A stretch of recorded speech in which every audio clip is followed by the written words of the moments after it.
How are you? Welcome to Critical Moves of Telesur. Are they adversaries or associates?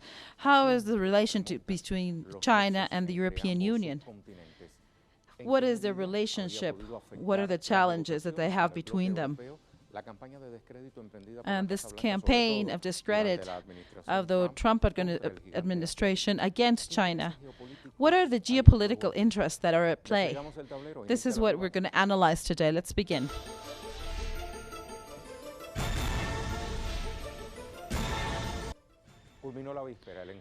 The meeting that was held for 2 days via teleconference has finished. The president of the council and the commission have called on China so the European Union companies will compete in the same conditions, so they can.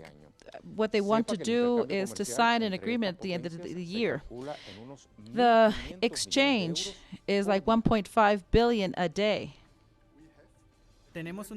We have a commercial relationship that is very dynamic. We negotiate like $1 billion a day. European Union is the first commercial associate, but we have to advance in many aspects so we can balance this relationship. We have to solve concrete problems, subsidies, regulations, public contracting, technology, fair conditions. And there are also topics that, as an allies, we don't have the same points of view. We have to have the opportunity to establish dialogue. The European Union wants to promote liberties, human rights, the rights of minorities. The European Union also wants to mobilize to defend several interests. We have expressed our concern about the law of security against Hong Kong. We asked China to commit to the promises towards Hong Kong and to commit to their autonomy. We support the principle of one country, two states. It is very good to exchange points of view, and it's good to have different points of view, but we expect to intensify the negotiations that have been at a very low level. We strive to have at the end an investment commitment. It is very important that we increase the level, that we finish them before the summer is over. This way we could have a real agreement by the end of the year. Otherwise it would be very pitiful.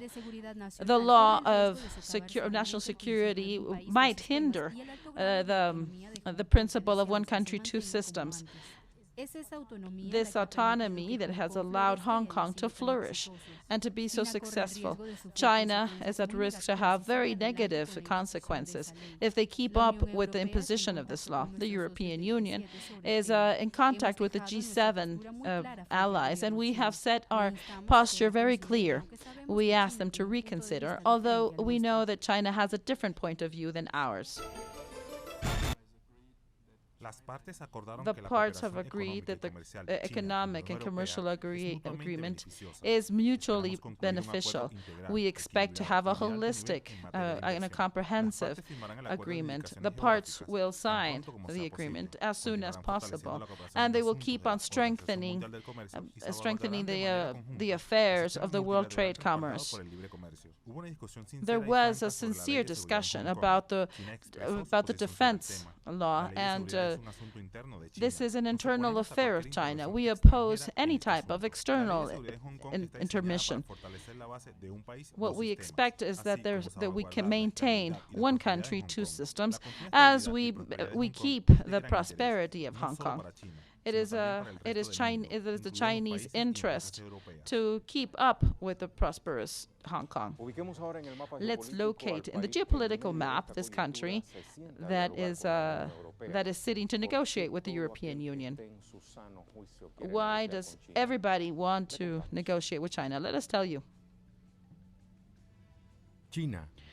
China, a geostrategic power located in Central Asia, with a surface of 9,596,960 square kilometers. This is the third largest country in the world after Russia and Canada.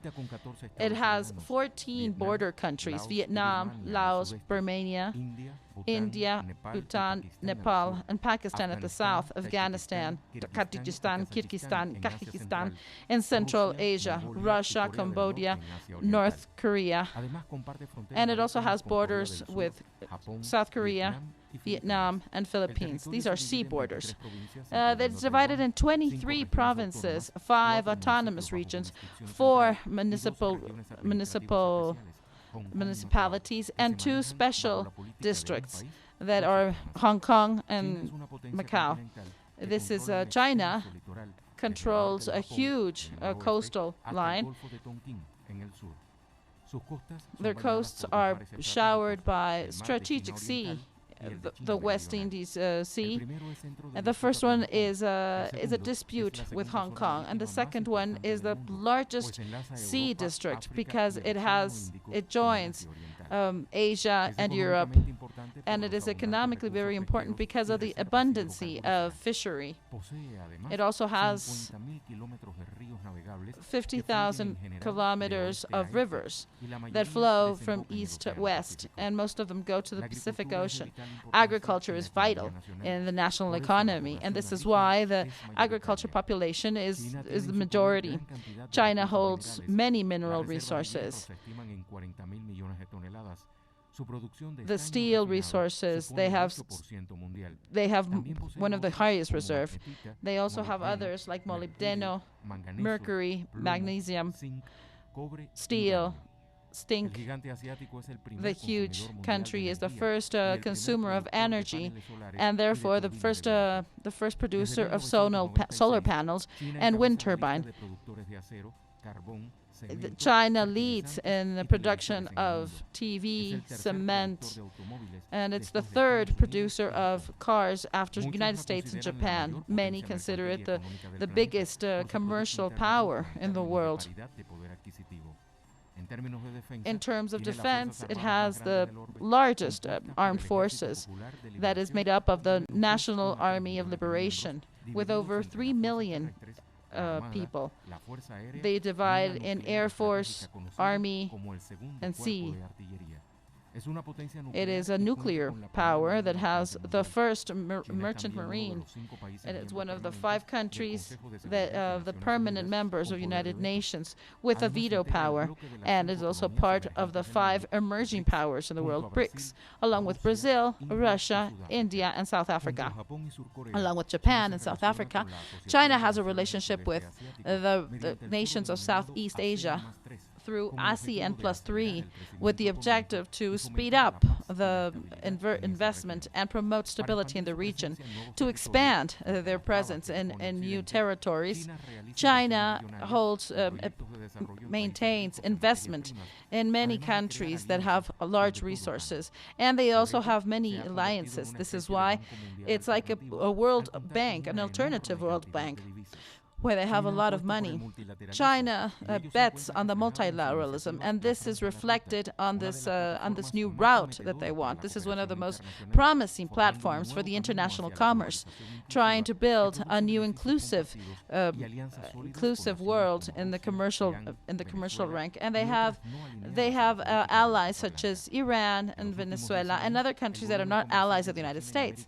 In the recent years, the investment in Latin America has multiplied by thousands, with many projects ongoing in many key energy and key aspects like infrastructure, energy.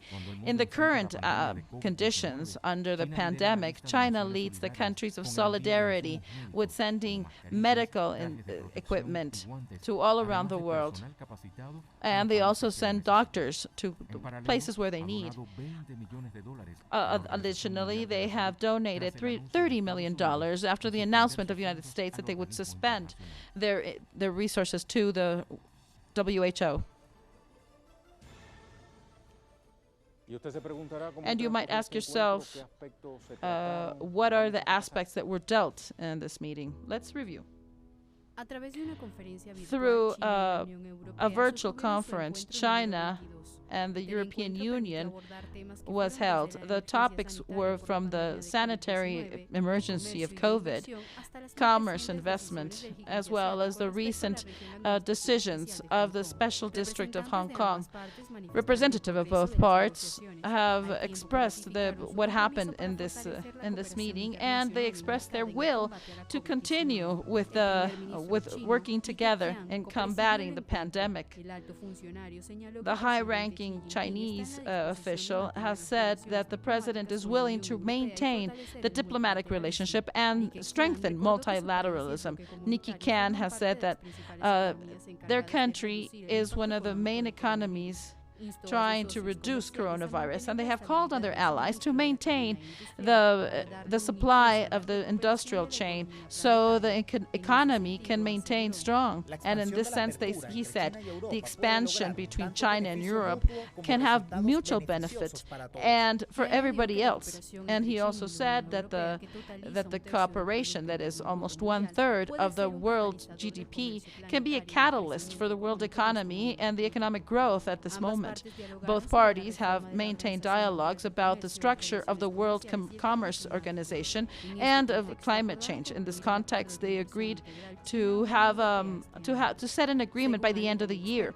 According to experts, the results may be a potent stimulus for the reopening of the economy of the world, security, and mutual assistance between all countries. After the meeting was held, the president of China said that there are many converging points. He explained that there has to be more cooperation and not let this distrust let us look back. On his behalf, Angela Merkel has said that it's necessary to find a balance in such a high tide moment. Europe must maintain a strong role in the route project that China maintains. Let's begin analyzing the digital website. What does Xinhua say? There are she sets larger ties between the European Union. Ever since the pandemic began, China and the European Union have supported each other. China is willing to work with the European counterpart to have a major stability and mature relationship. China wants peace instead of domination. They have said that it's not only a country with a long history, but also a country that is in its way of development. The president has said that China is an associate and not an adversary for Europe, because they will keep on opening up, and this will offer Europe a new path of cooperation and space for development. We quote, there is no conflict of interest between China and Europe. The cooperation goes well beyond the competition, and the consensus is far beyond the dissensus. It asks to both parties to leave aside the differences. Under the impact of the pandemic, the world has gone under a large change, and there are uncertain results, and they have asked to open up new opportunities and create new perspective under the changing conditions. China and the European Union should be a strong force to maintain peace and stability all around the world. China and Europe should be two large civilizations that strengthen multilateralism and help to fortify the world peace. The European Union has said that the relationship with China is full of vitality, and only through cooperation will be able to confront the world challenges, and only the dialogue will solve any type of conflict and eliminate the instability now that we are confronted with uncertain times. So much is said about the conditions, and it's necessary to see how much China has done for the COVID in terms of Europe. And let's base this on this headline that says China will send to the European Union 2 million masks and 50,000 coronavirus kits. Ursula von der Leyen has announced that China has given the European Union over 2 million masks, and 200 of them are N95, as well as 50,000 tests, COVID tests. The masks N95 have a level of 95% of filtration, which is highly effective against COVID-19. This is why they are called small droplets. In a video published in their Twitter, von der Leyen has informed that they have maintained a telephonic conference with Li Keqiang, and with whom they agreed that the fight against COVID is global and that it's necessary to support each other in times of need. China has not forgotten that in January, when the country was the epicenter of the pandemic, Europe helped them, and they reminded them that over 5 tons of protective gear was donated from Europe to China, and the European Union seeks, ever since the virus is expanding, to expand their reserve of PPE and ventilators so they can confront this disease. Let's not forget that this headline is of March. In this sense, there have been purchases of masks and respirators.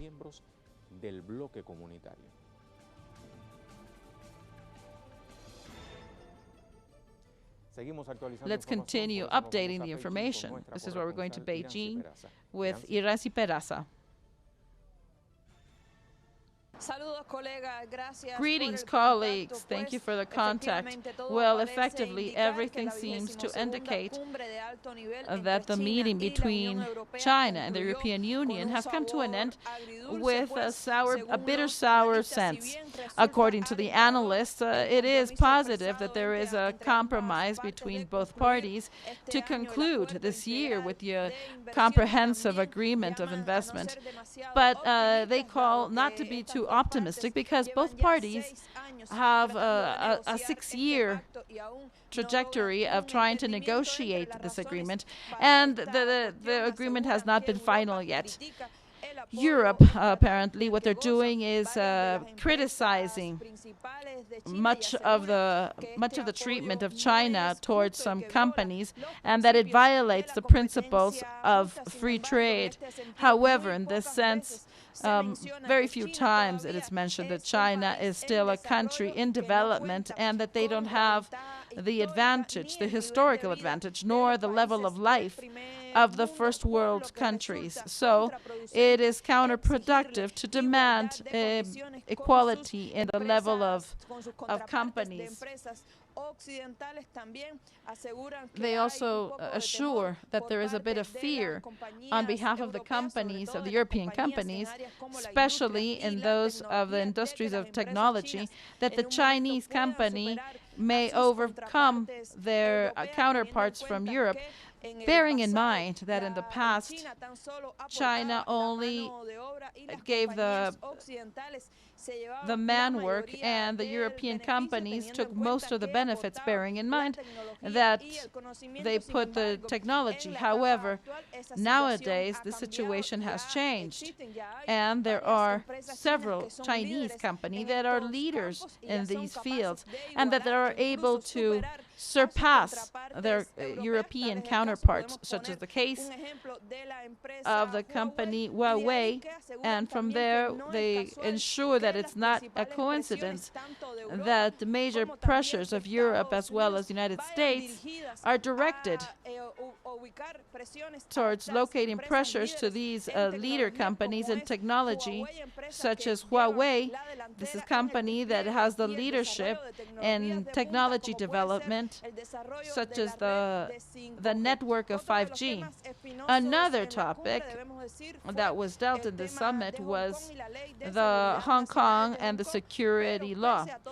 Regardless of all of the questions of the Europe, China maintains their position that the Hong Kong affairs are absolutely internal.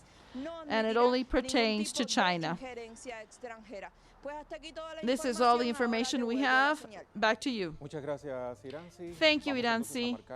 Let's mark our first pause. Remember that we have a question for today, and we invite you to participate in the reflection. Today says, regardless of the campaign, of discredit campaign that is imposed by the United States against China, there is a cooperation, strategic cooperation that is advancing.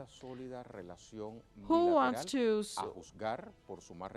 What is the message that this bilateral relationship is sending to the world?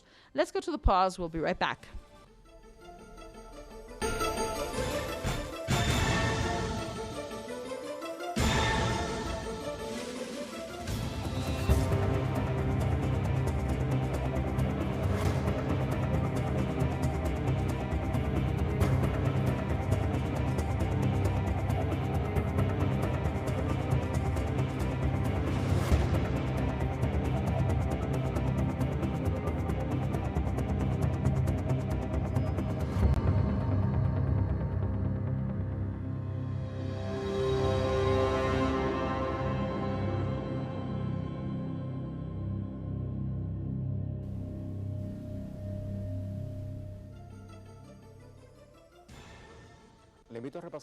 Let's go over how the relationship has been between the European Union and China, and how long back do they go. The European Union is currently one of the main commercial associates of China. Ever since the past decade, both parties are the main powers in the world. All of this goes back from the route of the silk that contacts China all the way to Europe. The relationship of China with Europe have increased in substantial measures, and now the Chinese government is one of the main associates. Everything began in 1985. This agreement of cooperation between China and the European Commission substituted a previous version, that of 1978. It covers cooperation and economic ties. In 1994 and 2002, the alliance was complemented with complementary aspects like security and all of this with at high level between both entities. The last decade, not only has it been an economic relationship, there are many other aspects. According to the European Commission, between 2008 and 2018, there is $108 billion that has been a mutual investment. China is also a key element when they are trying to confront the challenges of climate change. Both of them agree with the Paris Accord. The arrival of Trump to the American administration is one of the problems they have had to overcome any bilateral organization. Trump has marked the distance between the European Union and the United States. Everything began with the United States withdrew from the Paris Accord, and then with the war, the commercial war against China. Let's not forget that they have sanctions against China. Let's begin the analysis in our critical moves. From Venezuela, we have Sergio Rodriguez. He's a former diplomat. He's an expert in Asian affairs. And Mr. Al-Sharani, he's an international analyst. Thank you, both of you, for connecting with Jugada Crítica. Firas, I would like to analyze with you. This is an agreement between two main blocs in the world. This is China and the European Union. This meeting that is held in a context that is consolidating each time more the Brexit fact. How do you see this? Good afternoon from Spain. Let's see. Under my perspective, this meeting was a total failure. because of the American pressure. So both parties cannot have a good agreement. Europe is too big economically. Practically, what United States has said is behind the conflict between these two parties, and they will do everything that so this agreement is not successful.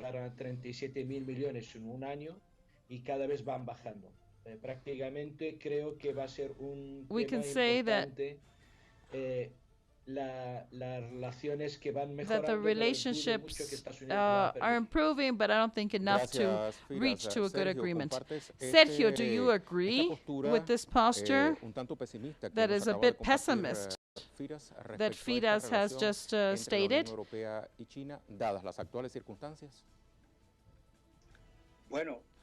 Well, I'm not pessimist.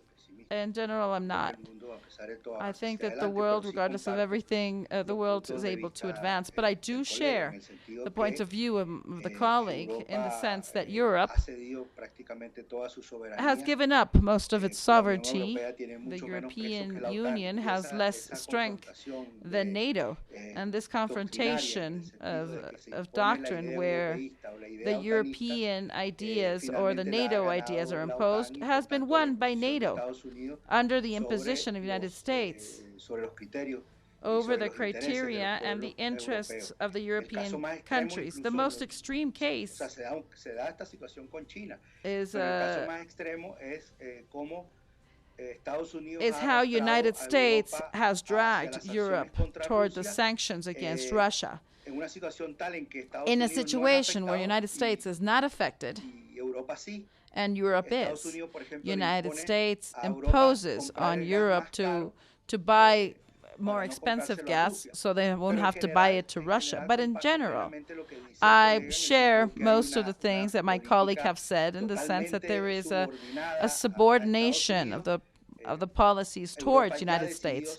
Europe decided to give up its sovereignty to United States, and in this measure, it is still to be seen if the needs that can only be fulfilled by China in commercial terms, in environmental terms, in health terms, in development, are, let's see who wins. Either there's going to be a pragmatic point of view, or will the subordination to United States will be imposed. So this is where I digress from my colleagues. So the problem won't be of Europe with China, but of China with United States. This confrontation is creating stress between these two powerful blocs, but also it's stressing the relationships, the international relations. Just like we see it here in Venezuela, and we still don't know how much the situation can be sustained. And now they see it from the European producers, even now with the COVID. The Europeans have been able to see, like Portugal, Italy, Greece, where the help has come from. Thank you, Sergio. Let's go back to you, Fida. Based on a reflection that Sergio has just stated, there is on the table everything that has been advanced in this relationship with China and the European Union, as well as the differences that are still ongoing. For example, this law of national security that was mentioned in this meeting. Europe said in this last meeting, they said that China should reconsider their position with Hong Kong. So it wasn't just something under the table. My question is, this level of sincerity that the European Union has showed, could that tell us that there could be some bilateral advance with the European Union, regardless of their differences? I think not. I think that the topic of Hong Kong is an American game. So they can obligate the Europeans to find a pretext based on human rights in Hong Kong and their statue after they were left by the sovereignty of the UK. But basically, it's Chinese territory where China is not going to go into this game. I think that China and the war with China and United States and in the middle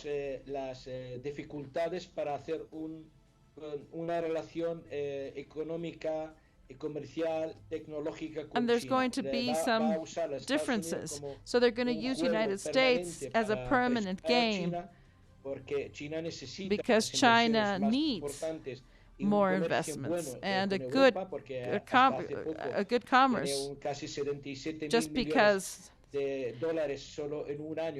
like recently, there was their commercial ties were huge with China, with France, with Germany, and just recently with Italy. Well, practically, this fight comes directly from China and the United States. Let's not forget that there is a debt, a sovereign debt of American debt that has been bought by China. More than $1 trillion is in hands of state bonds have been bought by China. So China, when they sell their products to the United States, they keep on buying U.S. bonds. So United States is in a very complex situation because their debt goes over their GDP. So United States will use Europe as the horse of Troy in this battle. I don't think this is going to arrive to any end. In fact, the topic of Hong Kong is just used to break these type of relations, and what United States is only interested is in Huawei. This company is a high-level technological company,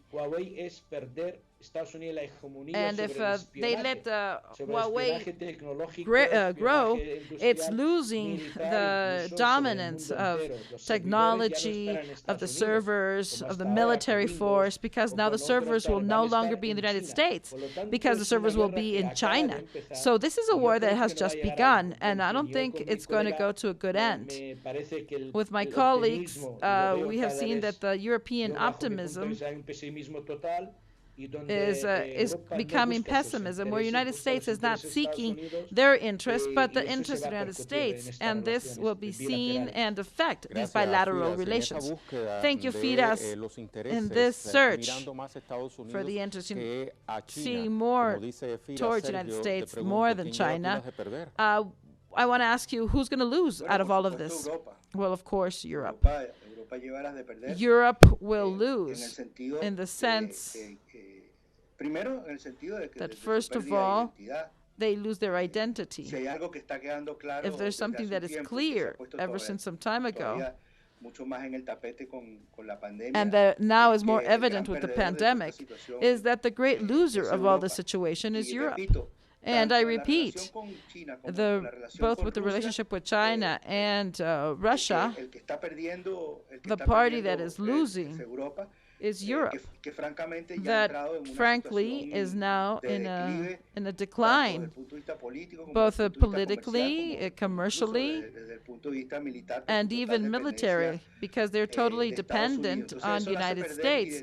So this makes it lose identity, cultural identity, military identity, and this in a process that we don't know how long it's going to take will make them lose their condition of a world power that can have some influence in the world spectrum, in the international spectrum. Additionally, Europe cannot say anything in terms of human rights. Europe is the most wild continent. So let's not forget the colonization of Africa, of Latin America, and the Caribbean. We forget that in Europe, the fascism and Nazism came up. Let's not forget the Balkan War. So we are speaking of a region that is totally uncivilized, that has no possibility to speak of human rights. When they begin from the disrespect of human rights, and they have these, their richness is based on exploitation. And even now, they try to maintain the main conflicts. All of those are an inheritance of the previous actions of Europe, because they took over lands that were not theirs. If there is some concern for human rights, it is because Europe founded the violation of human rights. So there are no grounds for this. The thing is that they are just an appendix of United States.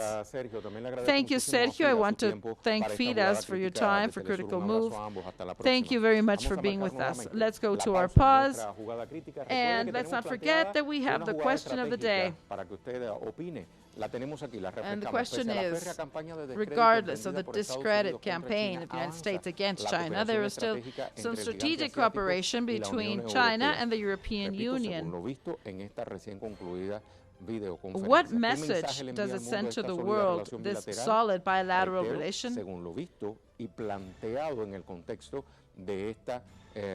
Please participate with us. We'll be happy to hear from you. Pausa, volvemos.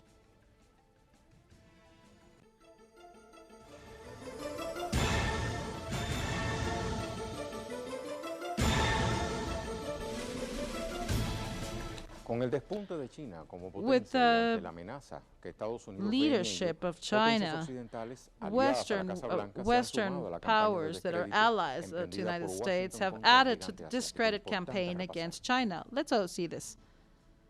To the successive imposition of United States towards manufacturers of China, there is also the rejection to the expansion of technology of Beijing. In the midst of the COVID pandemic-19, the tensions have increased. The United States has accused China of being responsible for the spreading of the virus and incapable of dealing with this. In the same line, UK and France have accused China for the lack of transparency in the information regarding the coronavirus. However, it is interesting to see how more than 9 million people, we see that 9 people infected, we see that 3 million come from these other countries, UK, France, and United States. In answer to the United States, the spokesperson of China has said that the tensions between both countries have increased, and he has said that political powers in the United States are pushing both countries to a new Cold War. To this, we must add that part is the confrontation. Washington is pressing the European Union to make European Union do whatever they want. There is also some tension focused on Huawei. This is a company accused of interference and spying on strategic points of the United States. And they have asked their European allies to start with xenophobia. In this second part of the analysis, we are speaking with Mr. Bonmaestre. He's a professor and a connoisseur of the reality of Asia. Hello, Professor. Hi, Ray. Thank you for your invitation. And a professor was telling me behind the cameras. He said, we have the secret here. And can you tell us now what the secret is? What is going on in this love and hate triangle between the European Union, United States, and China? Well, I think that there is a situation that has to do with all of this international co-relationship that is transforming in the past years. where there a giant like China has emerged with a negotiation capacity that is extraordinary. This happened when they didn't even have this potential at the end of the 70s, when they were able to get into the Security Council by replacing Taiwan. Now it's important to see this capacity of negotiation that China has. And if in this moment the situation came, thinking that with capitalism, however,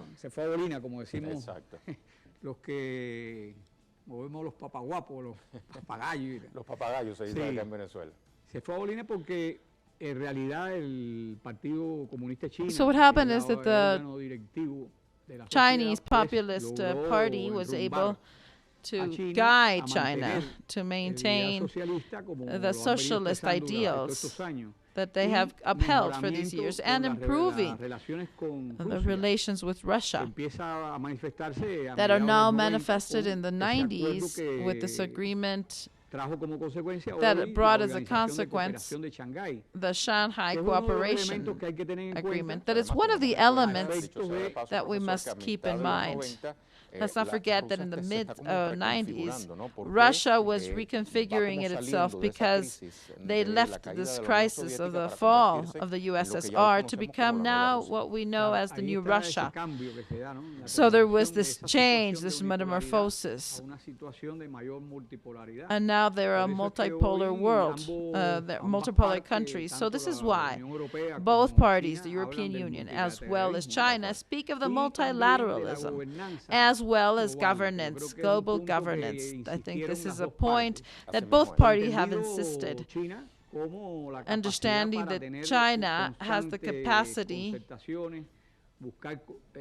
of constantly finding fast discussion to combat global problems, but also to share the benefits.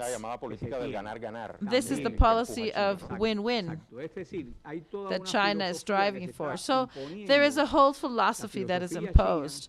This is the Chinese philosophy of understanding the world affairs and to favor, in the case of China, to favor China, and in the case of hegemony, we understand that there is a degree of domination, but also of showing the directions. So in the second aspect, there is a mutual agreement between China and the European Union.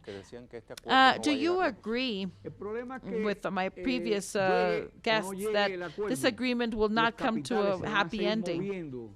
So the thing is that it doesn't really matter. What we can see is that the parties are interested in their interests, but also in their economic zones with facilities. China, ever since 2015 to 2017, and we have this open relationship.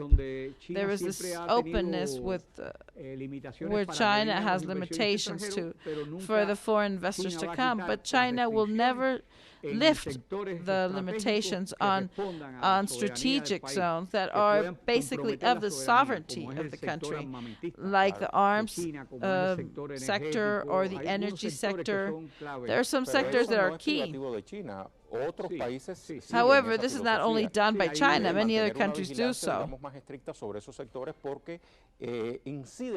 And this is because this has a direct influence on national security.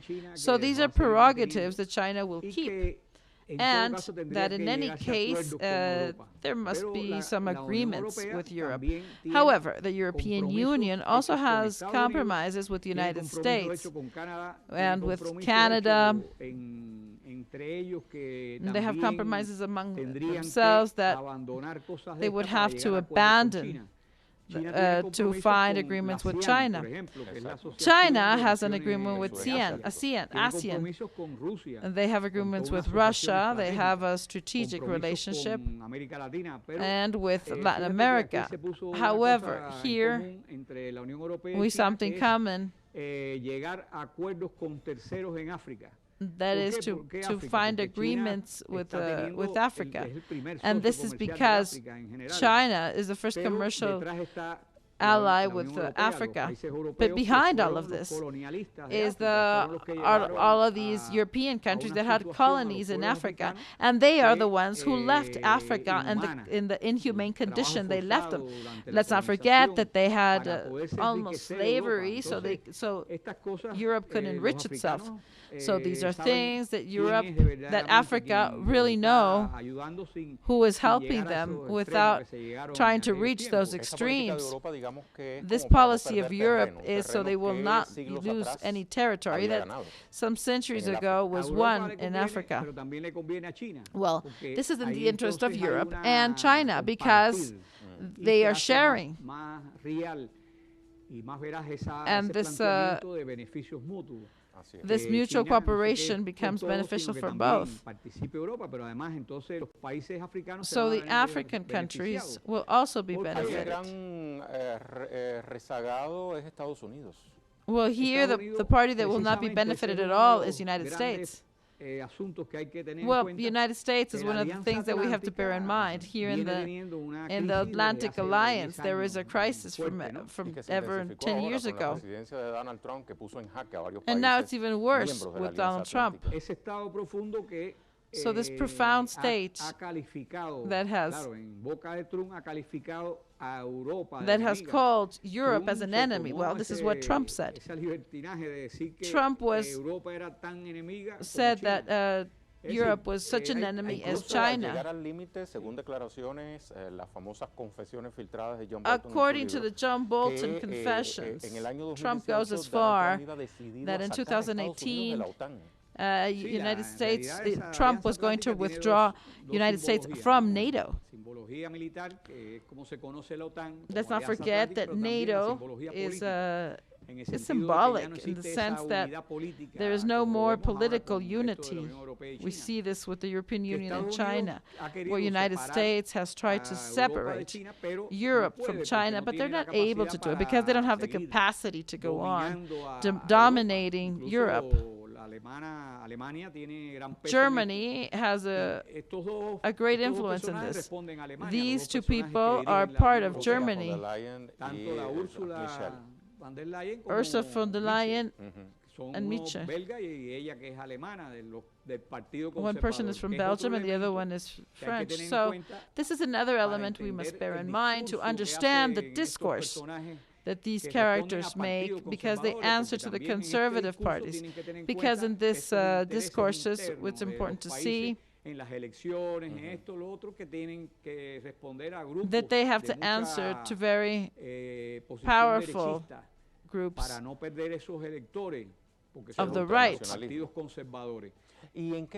And to what degree, because it has all around the world, the COVID-19 in a change of attitudes of Europe towards China. Because when we hear the representatives, Ursula and Michel, we see that there has been bilateral cooperation and that they have to maintain this cooperation because in hard times, I quote, solidarity must always be present.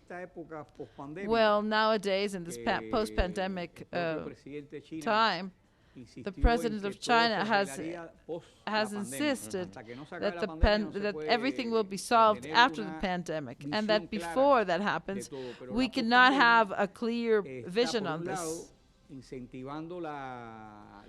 On one hand, you have the participation of the states, and this makes that the neoliberalism is going to have even more, is going to be more of a mess. And the demands that China is going to diminish, this is not going to happen. presencia al Estado para socorrer a todas And las what they have to empresas. do Incluso is to help hay all of the companies. disposiciones, There are voces even que dispositions. dicen que hay que tener There cuidado are even porque positions las that empresas say that fracasadas en it's Europa we have sean to be compradas por careful China. that the companies that Esos es that go como broke se mueve el capital. in Europe Los might que be están bought en by China. situaciones de ruina quieren So, vender. Let's not forget that Y el whoever capital is es así, ¿no?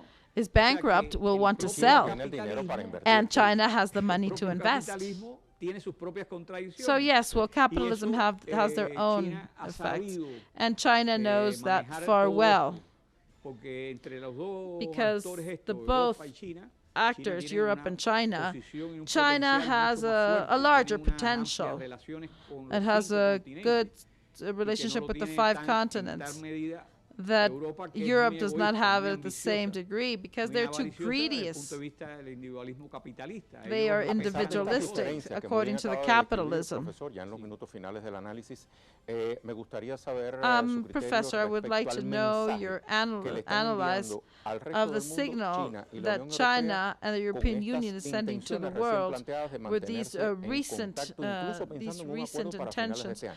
of trying to Sí, reach el an agreement by mensaje the end yo of creo this que está year. claro en el Well, sentido yes, de I think the que hay message que is clear in the fortalecer sense la that we have to cooperación strengthen the internacional, hay que international fortalecer el cooperation, the multilateralismo, y que hay multilateralism, que apartarse, and that we y lo must dijeron stay away indirectamente, hay que apartarse de las posiciones de Estados Unidos, from the positions de of the United sacar States to a try los to países de los exclude acuerdos the countries multilaterales, etcétera. Y el unilateralismo of the Estados United Unidos States, cada of vez European va más en Union, fracaso. and we see that the Profesor, un millón de bilateralism is gracias por increasing. estas reflexiones Thank que you ha very compartido much, con la audiencia de Professor, Jugada for your Crítica. Siempre bienvenido a reflections. nuestro estudio. You're always welcomed in our Great. set. Vamos a las conclusiones. Let's go to our conclusions.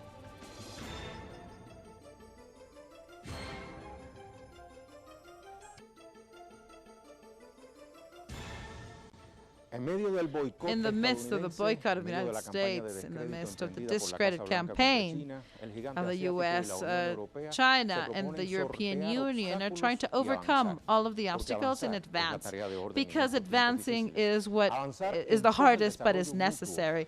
They want to Avanzar have respetando las mutual diferencias. benefits. Y They no want to respect their confrontar. differences, Avanzar and they con don't want to todos confront y each por el other. bien de todos, They want to do it for enarbolando the las banderas del well-being of multilateralismo. everybody, and they Con want eso to cerramos el tablero geopolítico. push for a multilateral world. This is all for today. Thank you.